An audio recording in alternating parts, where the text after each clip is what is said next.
누군가가 나를 만만하게 보는 데는 오래 걸리지 않습니다. 보통 3번이면 충분합니다. 웃는 얼굴, 무조건적인 양보, 거절하지 못하는 태도, 이 3가지가 반복되는 순간 상대는 마음속에서 조용히 결론을 내립니다. 아, 이 사람은 원래 이렇게 해주는 사람이구나. 그때부터 여러분의 친절은 선물이 아니라 기본값이 되고, 기본값이 된 친절은 시간이 지나면 권리처럼 취급됩니다. 가장 억울한 건 이겁니다. 내가 진심으로 베푼 것이 상대에게는 고마움이 아니라 당연함으로 바뀌는 순간, 가족 관계에서도 흔합니다. 필요할 때만 찾아와 손주 봐달라, 돈 좀 빌려달라 말하고 정작 내가 아프거나 힘들 땐 모르는 척하는 장면 말입니다. 친구도 마찬가지입니다. 내가 먼저 연락하고 내가 밥을 사고 내가 챙기면 그땐 웃습니다. 그런데 내가 부탁할 일이 생기면 미안, 요즘 바빠라며 슬쩍 빠져나갑니다. 나는 좋은 마음으로 시작했는데 남는 건 상처와 자괴감 뿐이지요. 여기서 많은 분들이 잘못된 방향으로 대응합니다. 속이 상하니까 감정을 쏟아냅니다. 내가 너한테 어떻게 했는데 이럴 수 있어. 따지고 서운함을 말하고 목소리를 높입니다. 그런데 현실에서 말로 바뀌는 사람은 많지 않습니다. 오히려 상대는 마음을 닫고 왜 또 잔소리야라는 반응으로 돌아서지요. 그래서 저는 다른 길을 말씀드리고 싶습니다. 화를 낼 필요도 싸울 필요도 없습니다. 상대의 태도를 바꾸는 가장 빠른 방법은 말이 아니라 내 행동의 신호를 바꾸는 것입니다. 그 출발점이 바로 이것입니다. 거절할 때 설명을 길게 하지 마십시오. 대부분의 무시는 여기서 시작됩니다. 부탁을 거절해야 하는 순간 우리는 상대가 기분 나빠할까봐, 내가 매정해 보일까봐 이해받고 싶어서 말을 길게 합니다. 아, 그날 병원 예약이 있어서요. 허리가 좀 아파서 오래 서 있기가 힘들 것 같고요. 지난번에도 무리했더니 다음날 너무 힘들었어서요. 이런 설명은 배려처럼 보이지만 관계의 힘의 구조에서는 정반대로 작동합니다. 말이 길어지는 순간 거절은 거절이 아니라 협상이 됩니다. 그리고 상대는 무의식적으로 이렇게 느낍니다. 아, 이 사람은 지금 내 허락을 구하고 있구나. 여러분은 단지 사정을 말했을 뿐인데 상대는 그것을 승인 요청으로 받아들이는 겁니다. 그때부터 여러분은 조용히 을이 됩니다. 왜냐하면 이유를 말하는 순간 상대는 해결책을 찾기 시작하기 때문입니다. 그럼 시간 바꾸면 되잖아. 병원은 다음에 가면 되지. 너 말고 누굴 부탁해. 네가 해줘야 편하지. 이런 말이 튀어나오는 이유는 간단합니다. 여러분이 설명으로 가능성의 문을 열어줬기 때문입니다. 여러분이 길게 말하면 말할수록 상대는 더 확신합니다. 결국은 해주겠지. 그리고 그 확신이 쌓이면 존중은 사라집니다. 무시는 아주 자연스럽게 시작됩니다. 그러면 어떻게 해야 합니까? 방법은 단순합니다. 짧게 말하십시오. 사실만 말하십시오.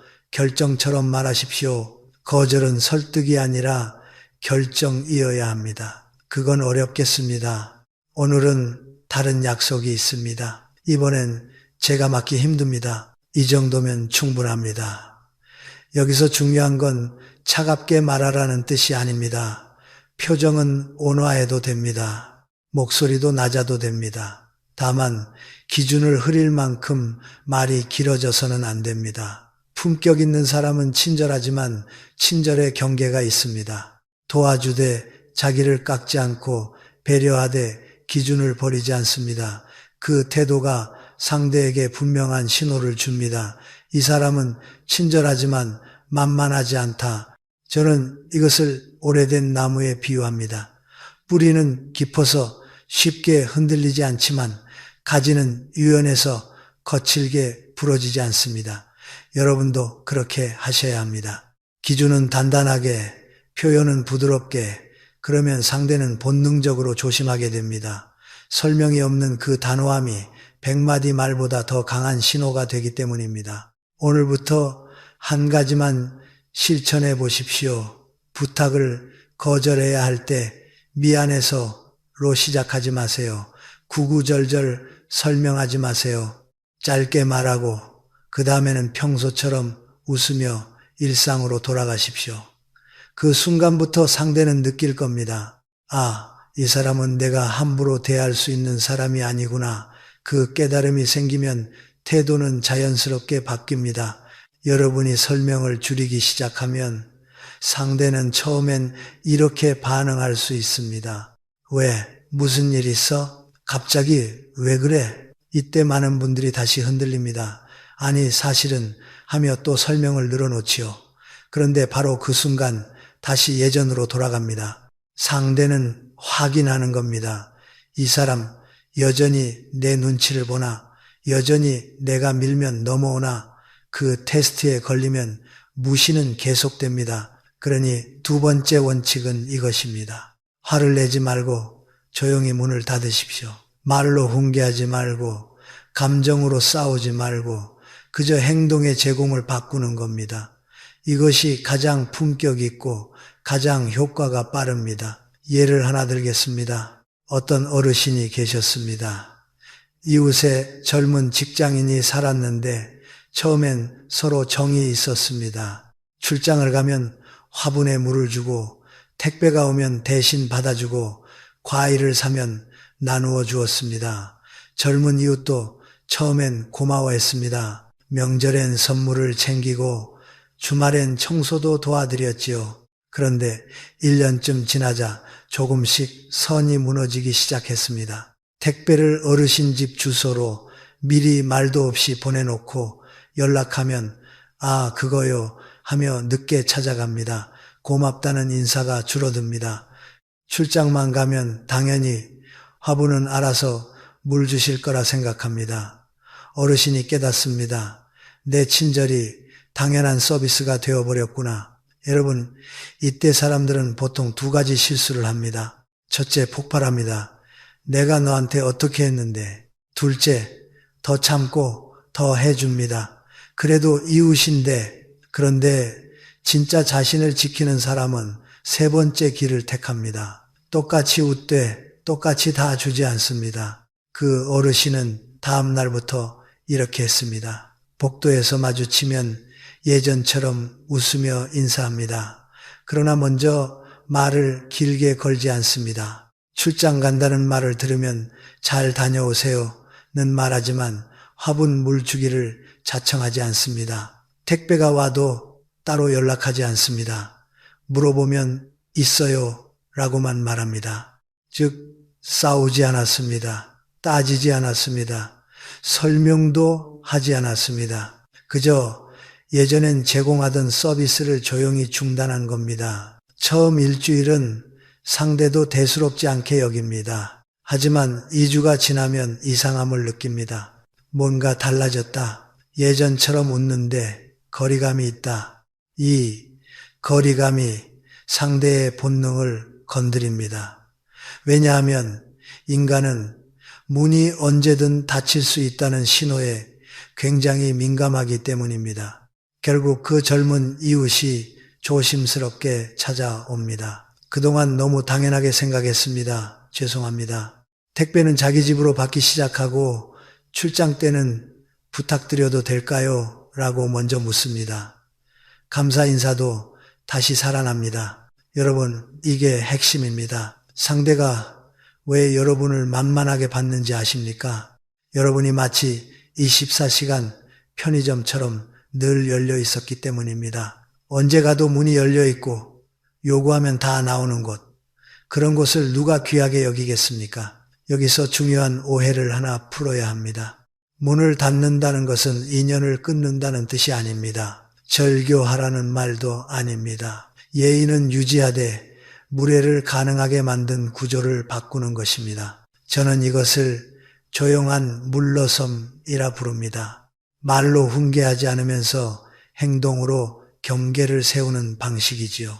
이 방식은 싸움을 만들지 않습니다. 그런데도 효과가 강합니다. 왜냐하면 상대가 반박할 명분이 없기 때문입니다. 여러분이 무례하게 한 게 아니니까요. 여러분은 여전히 웃었고, 여전히 인사했고, 여전히 예의는 지켰습니다. 다만 예전처럼 다 주지 않았을 뿐입니다. 여러분도 오늘부터 이렇게 해보십시오. 상대가 선을 넘었을 때 즉시 설교하지 마십시오. 감정적으로 따지지 마십시오. 대신 예전엔 당연히 해주던 한 가지를 조용히 중단하십시오. 그리고 아무 설명 없이 평소처럼 지내십시오. 그러면 상대는 스스로 느낍니다. 내가 선을 넘으면 저 문이 닫힐 수도 있겠구나. 이 불안이 생기는 순간 사람은 알아서 예의를 차리기 시작합니다. 다산 정약용 선생도 이런 뜻을 남겼습니다. 상대를 가르치려 들기보다 한 걸음 물러서서 내 시간과 정성을 거두는 것이 때로는 100마디 말보다 강하다고 말이지요. 무례한 사람에게 필요한 건 긴 설교가 아니라 경계의 체험입니다. 여러분, 오늘 한 문장만 기억하십시오. 가장 강력한 신호는 말이 아니라 행동의 변화입니다. 내일 누군가가 또 당연하다는 듯 부탁할 때 바로 대답하지 마세요. 예전처럼 즉시 움직이지 마세요. 예전처럼 먼저 챙기지 마세요. 웃으면서 조용히 문턱을 한 채만 올리십시오. 그 한 잎이 여러분을 만만한 사람에서 귀한 사람으로 바꿉니다. 여러분이 설명을 줄이고 조용히 문을 닫기를 시작하면 관계의 공기가 달라집니다. 그런데 여기서 또 한 가지가 필요합니다. 많은 분들이 이 두 가지는 잘해놓고 세 번째에서 무너집니다.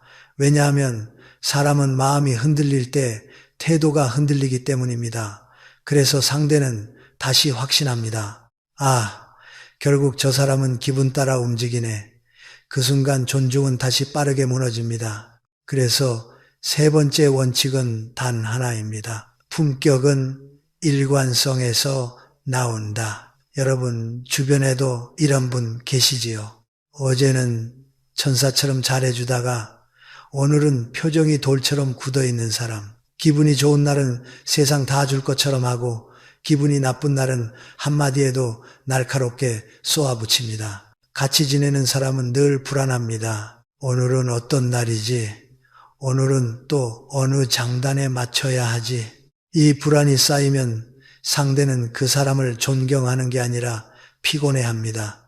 그리고 피곤함이 쌓이면 관계는 정이 아니라 요령으로 굴러갑니다. 가족 관계에서 특히 그렇습니다. 예를 들어 손주에게 용돈을 주는 장면을 보지요. 어떤 분은 기분이 좋으면 갑자기 5만 원, 10만 원을 턱턱 줍니다. 장난감도 다 사주고 뭐든 허락합니다. 그런데 몸이 아프거나 며느리에게 서운한 일이 생긴 날엔 손주가 조금만 떠들어도 화를 냅니다. 시끄러워 저리가. 용돈 달라고 하면 맨날 돈 얘기만 하냐. 손주는 혼란스러워집니다. 지난주엔 다 해준다더니 왜 이번엔 화를 내는지 이해가 안 됩니다. 이런 일이 반복되면 손주는 마음속으로 결론을 내립니다. 할머니는 기분 좋을 때만 가야 해. 그러면 애정은 줄고 계산이 생깁니다. 용돈 받을 때만 웃는 관계가 되는 겁니다.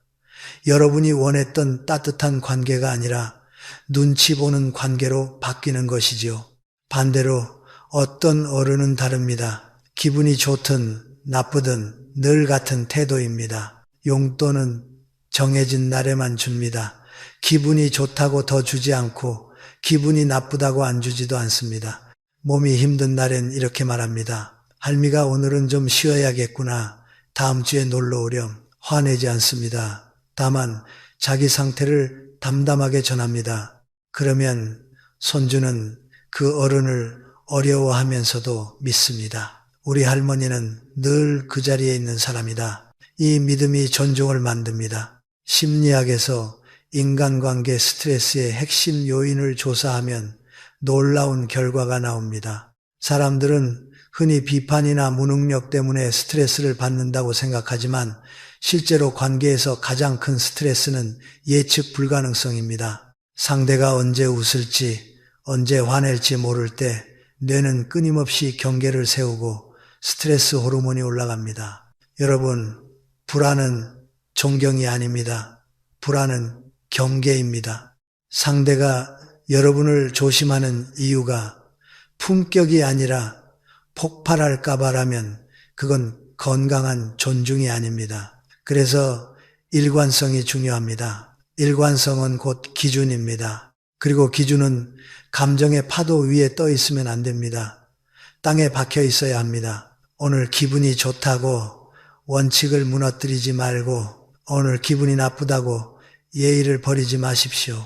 정약용 선생은 흔들리지 않는 마음을 부동심이라 했습니다. 기쁜 일이 있어도 가볍게 흥분하지 않고 슬픈 일이 있어도 과하게 무너지지 않는 것.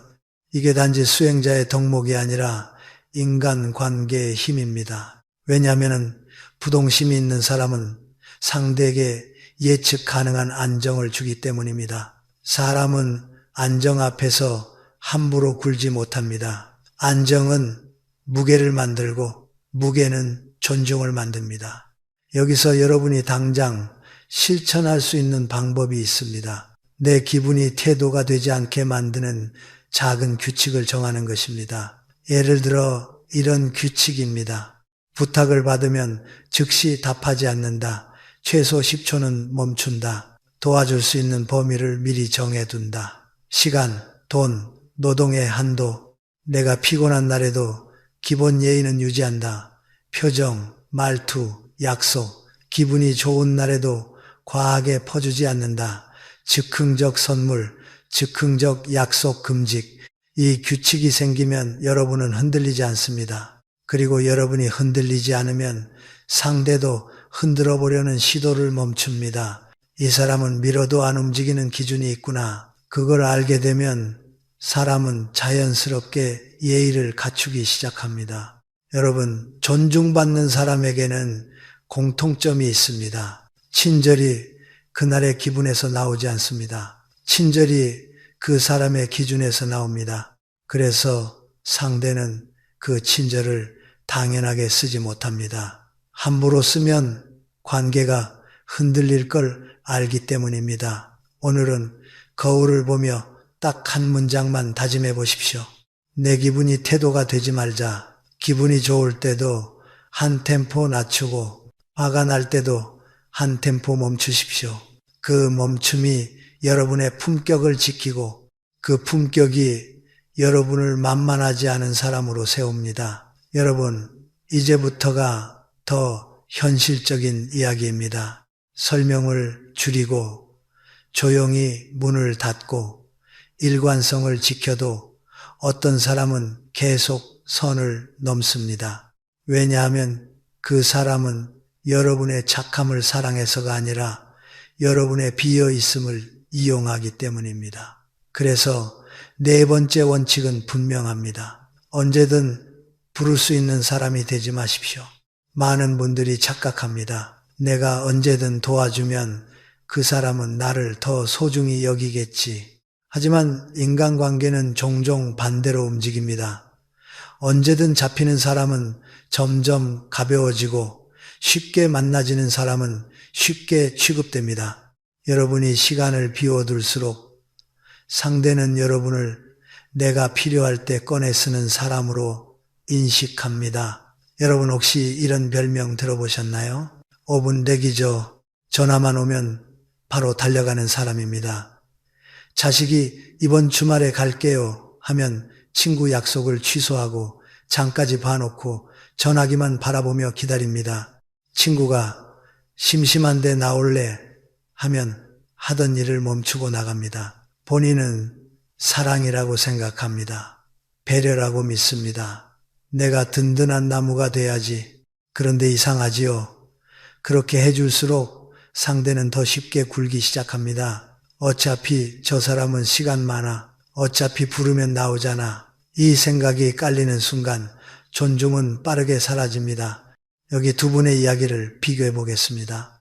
은퇴하신 박 선생님이 계셨습니다. 박 선생님은 은퇴 후 삶을 거의 자식에게 걸었습니다.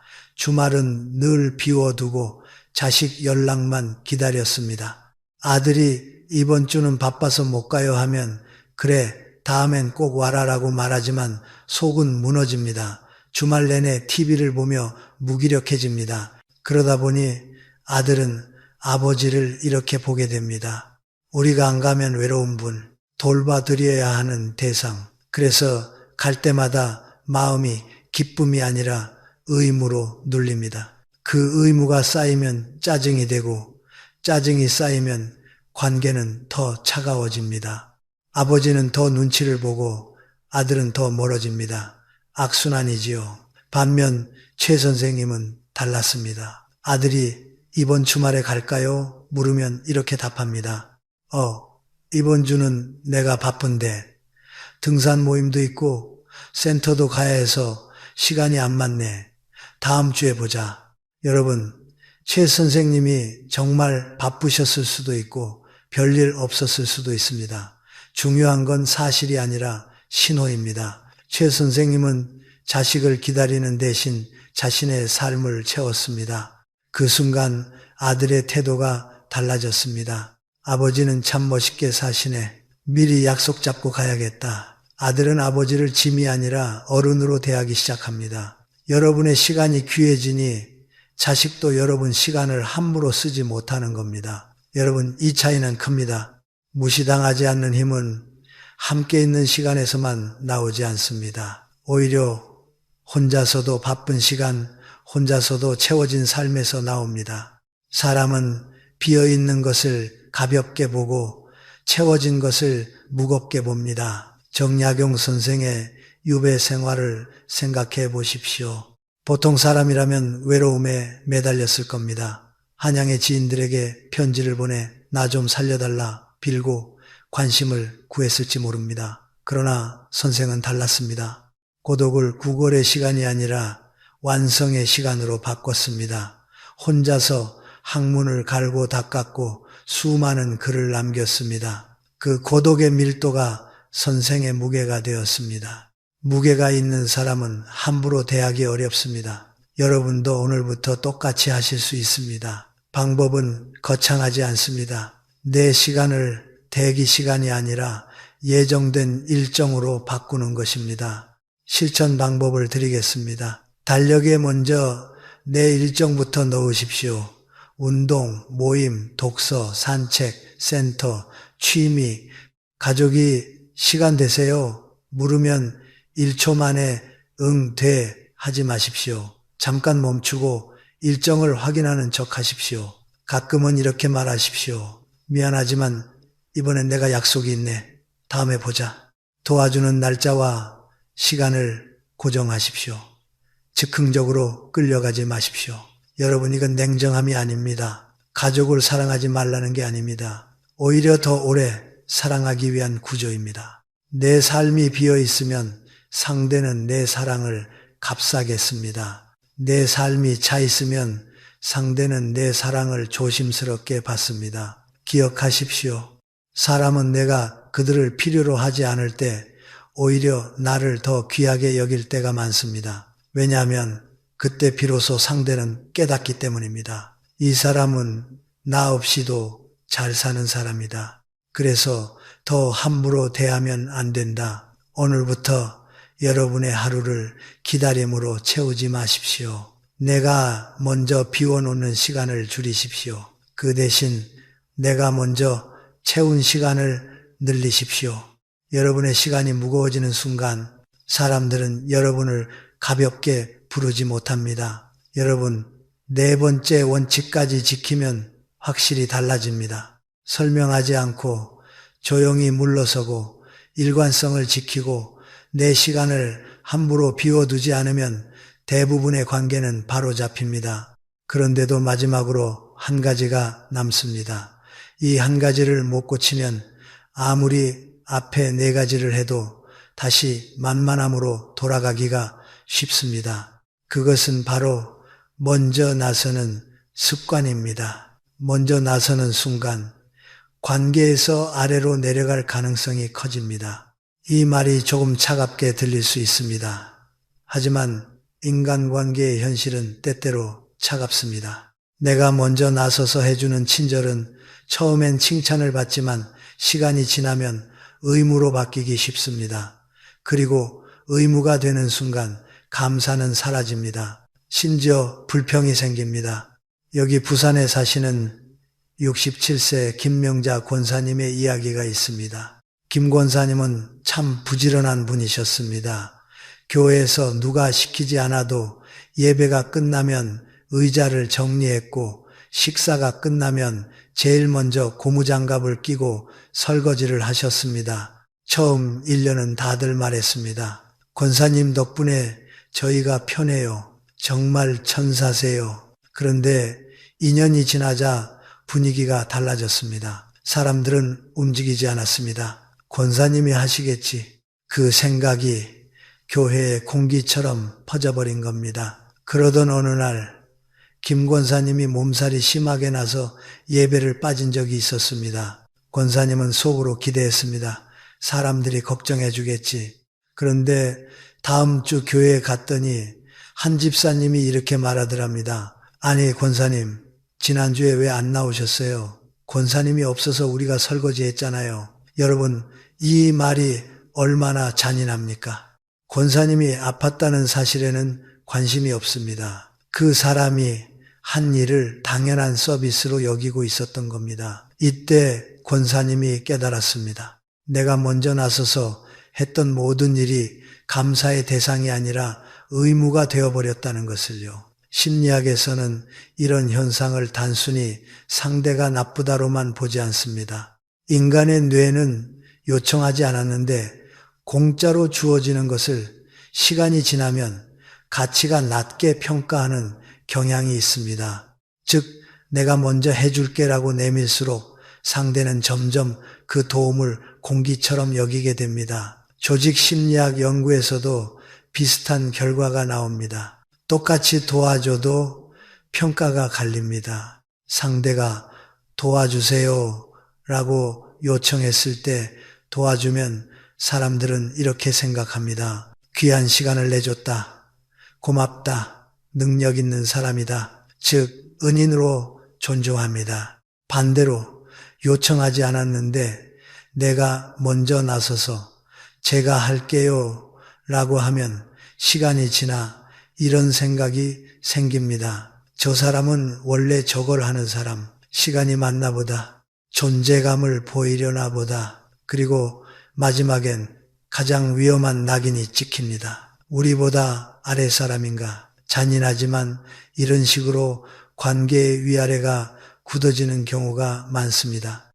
여러분, 여기서 핵심은 도와주지 말라가 아닙니다. 도와주는 방식의 순서를 바꾸라는 겁니다. 정약용 선생의 일화도 비슷한 메시지를 줍니다. 유배지 초기 선생은 마을 사람들을 위해 발벗고 나섰습니다. 농사법도 알려주고 병도 봐주고 모르는 게 있으면 먼저 가르쳤습니다. 처음엔 사람들이 고마워했습니다. 그런데 시간이 지나자 어떤 이들은 인사도 없이 찾아와 선생님 이거 좀 해주세요 라고 당연하게 요구하기 시작했습니다. 마치 맡겨놓은 것을 내놓으라는 듯 말이지요. 그때 선생은 깨달았다고 합니다. 내가 먼저 준 것이 화근이구나. 그 뒤로 선생은 태도를 바꿨습니다. 문제가 보이더라도 먼저 나서지 않았습니다. 그 사람이 직접 찾아와 가르쳐 주십시오라고 요청할 때 그때 비로소 한마디를 보댑습니다. 그러자 사람들은 그 한마디를 천금처럼 여겼고 선생을 더 존경했습니다. 여러분, 이 원칙을 한 문장으로 정리하면 이렇습니다. 먼저 나서서 도우면 하인이 되고 부탁받고 도우면 은인이 됩니다. 여기서 많은 분들이 두려워합니다. 요청을 기다리면 나는 이기적인 사람이 되는 것 아닙니까? 그렇지 않습니다. 오히려 그게 성숙한 어른입니다. 성숙한 어른은 내가 다 해줘야 관계가 유지된다는 착각에서 벗어납니다. 관계를 유지하기 위해 내가 먼저 무너지는 순간 그 관계는 결국 썩습니다. 건강한 관계는 상대도 책임을 지게 만듭니다. 상대의 입에서 부탁이라는 말이 나오게 만들어야 상대는 고마움이라는 감정을 배웁니다. 오늘부터 이렇게 해보십시오. 부탁받기 전에는 먼저 나서지 않기. 상대가 요청했을 때만 가능한 범위에서 도와주기. 도와줬다면 당연해지기 전에 횟수와 범위를 정해두기. 이번엔 도와드릴게요. 다음부터는 미리 말씀 주세요. 내가 먼저 나서고 싶은 충동이 올라오면 한 박자 멈추기. 지금 내가 친절이 아니라 불안을 달래려고 나서는 건 아닌가? 여러분, 친절이 불안에서 나오면 반드시 값싸게 소비됩니다. 친절이 기준에서 나오면 반드시 존중받습니다. 그래서 우리는 착한 사람으로 남기보다 귀한 사람으로 서야 합니다. 귀한 사람은 도움을 아끼는 사람이 아니라 도움을 헐값에 넘기지 않는 사람입니다. 오늘 이 5번째 원칙만 지켜도 관계의 공기가 바뀝니다. 상대는 더 이상 여러분을 24시간 편의점처럼 쓰지 못합니다. 왜냐하면 문은 열려 있지만 아무 때나 열려 있지 않기 때문입니다. 그 차이가 여러분의 품격을 만들고 그 품격이 여러분을 무시해서 구해냅니다. 여러분, 이제 중요한 질문을 하나 해야 합니다. 그럼 나는 앞으로 어떻게 살아야 무시당하지 않나? 5가지 원칙을 들으면 고개는 끄덕이지만 마음 한구석에서 이런 불안이 올라옵니다. 내가 이렇게 경계를 세우면 사람들이 나를 멀리하지 않을까? 내가 차가운 사람이 되는 건 아닐까? 관계가 끊어지면 어쩌지? 그 불안 때문에 다시 예전으로 돌아가는 분들이 많습니다. 설명하지 않겠다 해놓고 결국 또 길게 설명합니다. 조용히 문을 닫겠다 해놓고 죄책감 때문에 다시 문을 활짝 열어버립니다. 일관성을 지키겠다 해놓고 기분이 좋으면 또 다 퍼줍니다. 내 시간을 지키겠다 해놓고 혹시 서운해할까봐 또 대기조가 됩니다. 요청받고 돕겠다 해놓고 내가 안 하면 누가 하지 하며 먼저 나섭니다. 여러분, 여기서 핵심은 기술이 아닙니다. 기술은 이미 알았습니다. 진짜는 마음의 중심, 즉 자기 대접입니다. 정약용 선생이 남긴 말 가운데 이런 뜻이 있습니다. 스스로를 귀하게 여기는 마음이 없으면 남도 나를 귀하게 여기지 않는다. 이 말은 아주 현실적입니다. 남이 나를 귀하게 여기게 만들려면 먼저 내가 나를 귀하게 대접해야 합니다. 그 대접은 화려한 옷이나 큰 소리가 아닙니다. 바로 내 친절의 값을 내가 정하는 것입니다. 여러분의 친절에는 값이 있어야 합니다. 값이 없으면 공짜가 됩니다. 공짜가 되면 당연해집니다. 당연해지면 무시가 됩니다. 이 흐름은 너무나 자연스럽습니다. 그러니 우리는 친절을 끊는 게 아니라 친절의 값을 회복해야 합니다. 그럼 친절의 값은 어디서 생기느냐? 바로 문턱에서 생깁니다. 집을 생각해 보십시오. 대문을 활짝 열어놓고 아무나 들어오게 하면 그 집은 곧 어지러워집니다. 신발도 그대로 들어오고 먼지도 들어오고 소음도 들어옵니다. 주인이 편해지려고 문턱을 낮춘 건데 결과는 주인이 더 힘들어지는 집이 됩니다. 인생도 똑같습니다. 내 마음의 집, 내 시간의 집, 내 에너지의 집에 아무나 허락 없이 들어오게 하면 결국 내가 망가집니다. 그래서 오늘은 여러분께 아주 구체적인 문턱을 하나 만들어 드리겠습니다. 이건 말이 아니라 생활 규칙입니다. 3단계 문턱이라고 해봅시다. 1단계 문턱, 즉답, 금지. 누가 시간 되세요? 누가 잠깐만 도와줘요? 누가 오늘 가능해요? 이때 1초 만에 응, 돼 라고 말하지 마십시오. 그 즉답이 여러분을 가벼운 사람으로 만듭니다. 대신 이렇게 하십시오. 일정 좀 보고 말씀드릴게요. 생각해보고 답 드릴게요. 여러분, 이 한 문장이 무게를 만듭니다. 상대는 느낍니다. 아, 이 사람은 자기 삶이 있구나. 그리고 그 순간부터 함부로 대하기 어렵습니다. 2단계 문턱, 범위 고정. 도움에는 반드시 범위가 있어야 합니다. 시간의 범위, 돈의 범위, 노동의 범위. 예를 들어 이렇게 정하십시오. 손주 봐주는 날, 주 1회 3시간. 돈 빌려주는 원칙, 가족이라도 한 번은 가능하지만 반복은 불가. 부탁을 들어주는 방식, 당일 요청은 거절, 최소 하루 전 요청만 가능. 여러분이 이런 기준을 세우면 상대는 여러분을 감정으로 움직일 수 없습니다. 기준은 감정의 공격을 막는 방패입니다. 3단계 문턱, 조용한 중단. 상대가 선을 넘었을 때 여러분은 설명하거나 설교하지 말아야 합니다. 그 대신 예전엔 당연히 해주던 것 중 한 가지를 조용히 중단하십시오. 예전엔 먼저 연락했다면 이제는 먼저 하지 않습니다. 예전엔 알아서 챙겼다면 이제는 요청이 있을 때만 합니다. 예전엔 기다려줬다면 이제는 기다리지 않습니다. 웃음은 유지하십시오. 예의도 유지하십시오. 다만 서비스는 중단하십시오.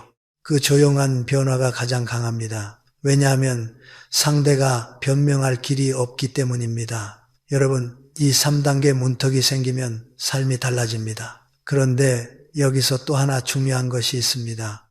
문턱을 세웠는데도 마음이 흔들리는 이유는 죄책감입니다. 내가 너무한가? 내가 이기적인가? 내가 차가운가? 여러분, 죄책감은 대개 두 종류에서 옵니다. 내가 착해야만 사랑받는다는 오래된 믿음, 상대의 감정을 내가 책임져야 한다는 착각. 하지만 성숙한 어른은 이렇게 생각합니다. 상대의 감정은 상대의 몫이다. 내가 예의를 지켰다면, 내 기준을 세웠다면 상대가 서운해하는 것은 그 사람의 성숙도 문제일 수 있습니다. 그 서운함까지 내가 떠안는 순간 여러분은 다시 을로 내려갑니다. 다사는 관계를 유지하기 위해 기준을 버리지 말라 했습니다. 기준을 버린 관계는 오래가지 못한다고 했습니다. 이 말은 냉정하라는 뜻이 아니라 지속 가능한 관계를 만들라는 뜻입니다. 무너지면서 지키는 관계는 결국 원망으로 끝납니다. 원망으로 끝나는 관계는 사랑이 아니라 거래입니다. 여러분, 이제 마지막으로 한 가지를 분명히 하겠습니다. 무시당하지 않는 사람은 사람을 잃지 않기 위해 사는 사람이 아닙니다. 자기를 잃지 않기 위해 사는 사람입니다. 자기를 지키는 사람이 결국 관계도 지킵니다. 왜냐하면 사람들은 본능적으로 자기 자신을 함부로 하지 않는 사람을 함부로 하지 못하기 때문입니다. 오늘부터 이렇게 다짐하십시오. 나는 설명으로 나를 깎지 않는다. 나는 조용히 문턱을 올린다. 나는 기분이 아니라 기준으로 산다. 나는 내 시간을 먼저 채운다. 나는 요청받고 돕는다. 이 다짐은 상대를 바꾸기 위한 주문이 아닙니다. 나를 귀한 사람으로 다시 세우는 선언입니다. 여러분, 이제 마지막 고비입니다. 앞에서 우리는 설명하지 않기, 조용히 문 닫기, 일관성 지키기, 언제든 부를 수 있는 사람 되지 않기, 먼저 나서지 않기를 배웠습니다. 그런데도 실제 삶에서 가장 어려운 순간이 있습니다. 머리로는 아는데 손이 먼저 움직이고 입이 먼저 열리는 순간 말입니다. 그 순간 여러분을 무너뜨리는 건 기술 부족이 아니라 습관과 두려움입니다. 여러분이 무시당하는 관계에는 대개 한 문장이 숨어 있습니다. 내가 안 해주면 관계가 깨질 것 같아서. 이 두려움이 여러분을 다시 편의점으로 만듭니다. 다시 대기조로 만듭니다. 다시 내가 할게로 나서게 만듭니다. 그리고 다시 처음으로 돌아갑니다. 그래서 저는 오늘 여러분께 관계를 지키는 법이 아니라 더 근본적인 질문을 드리고 싶습니다. 여러분은 지금 사람을 지키고 있습니까? 아니면 사람 때문에 나를 잃고 있습니까? 이 질문을 정면으로 보지 않으면 우리는 계속 착한 척하며 무너집니다. 그러다 어느 날 한꺼번에 폭발합니다. 이제 더는 못해 하고 관계를 끊어버립니다. 여러분이 원했던 건 그게 아닙니다. 여러분은 싸우고 싶지 않습니다. 단지 무시당하지 않고 품격 있게 살고 싶을 뿐입니다. 그러려면 마지막으로 하나를 바꿔야 합니다. 바로 내 안의 역할입니다. 많은 분들이 평생 이런 역할로 살아왔습니다. 집에서는 참는 사람, 가족 사이에서는 맞춰주는 사람, 모임에서는 먼저 나서는 사람, 관계에서는 미안해하는 사람. 이 역할은 겉으로는 착해 보이지만 속에서는 여러분을 갉아먹습니다. 왜냐하면 그 역할은 기준이 아니라 인정 욕구로 움직이기 때문입니다.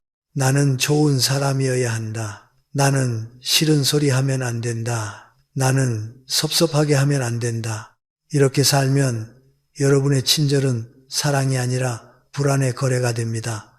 내가 이렇게 해주면 나를 떠나지 않겠지라는 거래 말입니다. 여러분, 여기서 인생의 역설이 하나 있습니다. 사람은 내가 나를 지키지 않을 때 나를 더 함부로 합니다. 그리고 내가 나를 지키기 시작할 때 비로소 나를 존중합니다.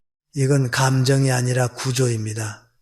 인간관계의 권력 구조는 늘 기준이 있는 쪽으로 기웁니다. 그렇다면 우리는 어떤 역할로 바뀌어야 합니까? 답은 간단합니다. 대기하는 사람에서 선택하는 사람으로. 대기하는 사람은 늘 이렇게 말합니다. 시간 돼. 괜찮아. 내가 할게. 미안해. 선택하는 사람은 이렇게 말합니다. 확인해보고 알려줄게요. 이번엔 어렵습니다. 이 범위까지는 가능합니다. 다음엔 미리 부탁해 주세요. 여러분이 바꿔야 하는 건 성격이 아닙니다. 문장입니다. 문장이 바뀌면 태도가 바뀌고 태도가 바뀌면 관계의 구조가 바뀝니다. 제가 아주 실전적인 문장 세트를 드리겠습니다. 이건 싸우는 말이 아닙니다. 품격 있는 말입니다. 그러나 분명한 말입니다. 부탁을 받았을 때 지금은 바로 답하기 어렵습니다. 일정 확인하고 말씀드릴게요. 가능하면 도와드리겠습니다만 제가 할 수 있는 범위가 있어요. 반복되는 요구를 끊을 때 이번이 마지막입니다. 다음부터는 어렵습니다. 이건 제가 해드릴 일이 아닙니다. 다른 방법을 찾아보셔야 합니다. 선을 넘는 말이 나왔을 때 그 말씀은 듣기 어렵습니다. 그 부분은 여기서 멈추겠습니다. 여러분, 이 문장들은 차갑지 않습니다. 오히려 어른스럽습니다. 중요한 건 설명을 붙이지 않는 것입니다. 설명을 붙이는 순간 다시 협상이 됩니다. 다시 흔들립니다. 다시 무시가 시작됩니다. 그 다음 단계는 행동입니다. 여러분이 말로 경계를 세운 뒤에도 상대가 계속 밀어붙이면 그때는 설명이 아니라 조용한 중단이 필요합니다. 예전처럼 연락을 먼저 하지 않습니다. 예전처럼 도와주지 않습니다. 예전처럼 시간을 비워두지 않습니다. 그리고 아무것도 말하지 않습니다. 여기서 많은 분들이 참지 못합니다. 왜 내가 이러는지 말해야지 라고 생각하죠. 하지만 기억하십시오. 가장 강력한 경계는 말이 아니라 반복되는 행동입니다. 그런데 여러분, 이런 변화에는 반드시 반동이 옵니다. 상대는 처음엔 서운해합니다. 어떤 사람은 비난합니다. 변했네. 예전엔 안 그랬잖아. 너 요즘 왜 그래? 이때 여러분은 흔들리지 않아야 합니다.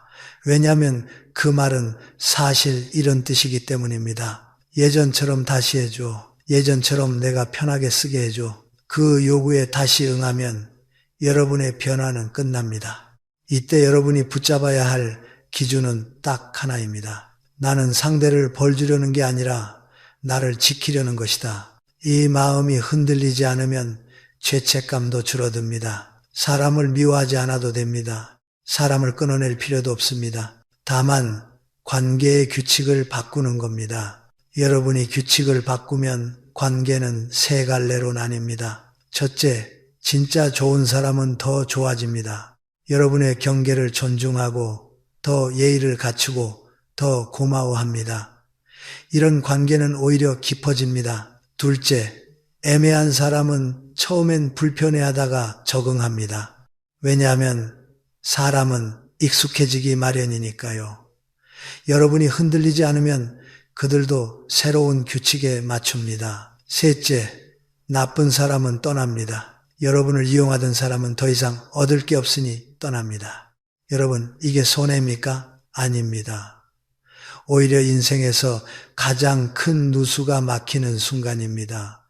그 사람이 떠나면서 여러분의 시간과 에너지가 돌아옵니다. 그 에너지로 여러분은 더 건강한 관계를 만들 수 있습니다. 정약용 선생은 유배지에서 혼자 있는 시간을 나를 완성하는 시간으로 바꿨습니다. 그 고독 속에서 기준을 세우고 마음의 중심을 단단히 잡았지요.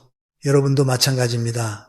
혼자 있는 시간이 두려운 이유는 그동안 관계로만 나를 채웠기 때문입니다. 그런데 이제는 바꾸셔야 합니다. 관계가 나를 채우는 것이 아니라 내가 나를 채운 뒤 관계를 선택하는 삶으로 여러분 오늘 마지막으로 이렇게 연습해 보십시오.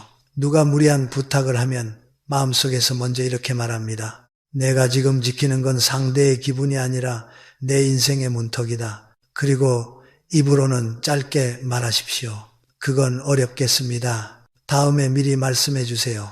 여기까지만 하겠습니다. 그 문장 하나가 여러분의 품격을 지킵니다. 그 품격이 여러분을 귀한 사람으로 세웁니다. 그리고 그때부터 사람들은 알아서 태도를 고칩니다. 왜냐하면 여러분이 더 이상 대기하는 사람이 아니라 선택하는 사람이 되었기 때문입니다. 여러분, 결국 인간관계에서 마지막에 남는 질문은 이것입니다. 나는 어떤 사람으로 살 것인가?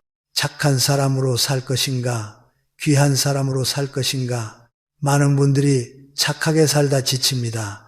그리고 지친 뒤에야 깨닫습니다. 착함이 사람을 모아주긴 했지만 그 착함이 나를 지켜주진 않았다는 것을요. 그래서 이제는 방향을 바꿔야 합니다. 착함을 버리라는 말이 아닙니다. 착함의 형태를 바꾸라는 말입니다. 친절을 유지하되 헐값에 넘기지 않는 친절, 배려를 하되 내 자존심을 깎아먹지 않는 배려, 그게 어른의 품격입니다. 우리가 앞에서 이야기한 5가지 원칙을 다시 떠올려 보십시오. 설명하지 않는다, 조용히 문을 닫는다, 일관성을 지킨다, 언제든 부를 수 있는 사람이 되지 않는다, 먼저 나서지 않는다. 이 5가지는 기술처럼 보이지만 사실은 한 문장으로 정리됩니다. 나는 내 삶의 주인이다. 주인은 손님을 환대합니다. 그러나 집을 내주지는 않습니다. 주인은 문을 열어줍니다. 그러나 아무 때나 열어주지는 않습니다. 주인은 온화합니다. 그러나 우습게 보이지 않습니다. 여러분도 이제 그렇게 살아야 합니다. 그런데 여기서 가장 큰 장애물이 하나 있습니다. 바로 습관적인 죄책감입니다. 내가 이렇게 하면 내가 나쁜 사람이 되는 건 아닐까? 내가 이렇게 거절하면 내가 정없는 사람처럼 보이지 않을까? 내가 선을 긋는 순간 관계가 깨지지 않을까? 여러분, 이 죄책감은 대부분 양심이 아니라 두려움에서 나옵니다. 사람이 떠날까봐 두려워서, 미움받을까봐 두려워서, 고립될까봐 두려워서 생기는 감정입니다. 하지만 두려움으로 하는 친절은 오래가지 못합니다. 두려움으로 하는 친절은 결국 원망이 됩니다. 그리고 원망이 쌓이면 언젠가 폭발합니다. 그러니 죄책감을 없애려 애쓰기보다 죄책감을 견디면서도 기준을 지키는 연습을 해야 합니다. 여러분이 기준을 세우면 사람들은 반드시 반응합니다. 어떤 사람은 변했네라고 말합니다. 어떤 사람은 예전엔 안 그랬잖아 라고 말합니다. 어떤 사람은 너 요즘 왜 이렇게 차가워 라고 말합니다. 그때 여러분이 해야 할 대답은 길지 않습니다. 제가 제 생활을 좀 정리하고 있습니다. 제가 요즘 제 건강을 챙기고 있습니다. 제가 할 수 있는 범위가 있습니다. 이 정도면 충분합니다. 설명을 길게 붙이지 마십시오. 길게 설명하는 순간 다시 협상이 되고 다시 무시가 시작됩니다. 그리고 여기서 한 가지를 명확히 하셔야 합니다. 여러분이 경계를 세우는 목적은 상대를 벌주기 위함이 아닙니다. 나를 귀하게 세우기 위함입니다. 여러분이 스스로를 귀하게 대접하면 세상도 비로소 예의를 갖춥니다. 이제 여러분께 마지막 실천 공식을 드리겠습니다. 저는 이것을 품격의 24시간 규칙이라 부르고 싶습니다. 내일부터 바로 적용할 수 있습니다. 첫째, 즉답하지 않기. 누가 부탁하면 지금 바로는 답하기 어렵습니다 라고 말하십시오. 내가 즉답을 멈추는 순간 상대는 여러분을 쉽게 꺼내 쓰는 사람으로 보지 못합니다. 둘째, 하루에 한 번은 반드시 나를 위해 약속 만들기. 짧아도 좋습니다. 산책, 책 한 장, 운동 20분, 센터 방문, 모임 참석, 여러분의 일정표에 나가 먼저 들어가야 합니다. 내 삶이 차야 남이 내 삶을 함부로 비우지 못합니다. 셋째, 선을 넘는 행동을 만났을 때 조용히 하나를 중단하기. 말로 훈계하지 말고 감정으로 싸우지 말고 서비스 하나를 거두십시오. 그 행동의 변화가 가장 강력한 경계입니다. 넷째, 거절은 짧게, 친절은 유지하기. 그건 어렵겠습니다. 이번엔 힘듭니다. 다음엔 미리 부탁해 주세요. 짧게 말하고 표정은 온화하게. 이 조합이 바로 품격입니다. 다섯째, 도움은 요청받고 하기. 먼저 나서지 마십시오. 요청이 왔을 때만 가능한 범위에서. 그래야 친절이 공기가 아니라 선물이 됩니다. 여러분, 이 5가지를 24시간만 실천해도 사람들은 반응합니다. 처음엔 상대가 어색해할 수 있습니다. 하지만 시간이 지나면 새로운 규칙이 만들어집니다. 그 사람은 친절하지만 기준이 있다. 이 문장이 주변 사람들의 머릿속에 새겨지면 여러분은 더 이상 만만한 사람이 아닙니다. 그리고 이제 마지막으로 저는 여러분께 삶의 태도 하나를 권하고 싶습니다. 바로 고요한 당당함입니다. 고요하되 물러서지 않는 것, 당당하되 공격하지 않는 것, 이게 나이 들수록 더 필요한 품격입니다. 여러분이 젊을 때는 힘으로 밀어붙일 수 있습니다. 말로 설득할 수도 있고 감정으로 싸울 수도 있습니다. 하지만 나이가 들수록 중요한 건 싸움에서 이기는 게 아닙니다. 품위가 지켜지는 가입니다. 품위가 지켜진 관계만이 여러분의 노후를 편안하게 합니다. 그러니 오늘부터 이렇게 정리하십시오. 나는 사람을 미워하지 않는다. 나는 다만 문턱을 높인다. 나는 친절을 끊지 않는다. 나는 친절의 값을 지킨다. 나는 누구에게나 열려있지 않다. 나는 나를 귀하게 대접한다. 여러분, 관계는 결국 여러분이 허락한 만큼만 들어옵니다. 내가 내 마음의 집을 활짝 열어두면 누구든 신발 신고 들어옵니다. 내가 문턱을 세우면 사람들은 옷깃을 여미고 들어옵니다. 그 차이가 여러분의 인생을 바꿉니다. 부디 기억하십시오. 여러분은 누구에게나 헐값이 될 사람이 아닙니다. 여러분은 귀한 사람입니다. 그리고 귀한 사람은 스스로를 먼저 귀하게 대접하는 사람입니다.